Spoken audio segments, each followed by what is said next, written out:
lihtsalt ja keerutamata. Jeffrey Epstein ja inimkaubandus. Kui kaugele võib see asi lõpuks minna ja milliste tagajärgedega nii Eestile kui globaalselt tervikuna?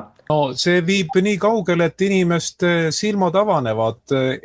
Ongi niimoodi, et see, keda pidasime siiani koorekihiks, osutus kõntsakihiks. Aga ennest Tõnu, sa ütlesid, et nüüd inimesed hakkavad äkki mõtlema. On inimesi, kes hakkavad mõtlema, on inimesi, kes ei hakka mõtlema. Ja mis siin imelik on, siin ei ole mitte midagi uut. Aga me peame jälgima, mis nende sündmuste taga tegelikult on, et kes seda asja konkreetsemalt võib juhtida.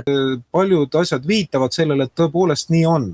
Ja neid juhtumeid on kindlasti rohkem kui üks, et me peame paraku siinkohal otsa vaatama sellele, et ei saa niimoodi lilleliselt vaadata kõiki neid ilusaid tööpakkumisi. On see kuidagi, ja kõik on rahul, kõik on kuidagi rahul. Ma ei kutsu absoluutselt üles mitte mingisugusele rahulolematusele. Lööge sisse otsingumootorisse ja vaadake ja pange siin juurde näiteks lastega tehtav inimkaubandus, eks ole, ja siis leiate huvitavaid asju. Aitäh sulle, Tõnu, väga mõtleva panevalt, siis lõpetamegi täna selle saate.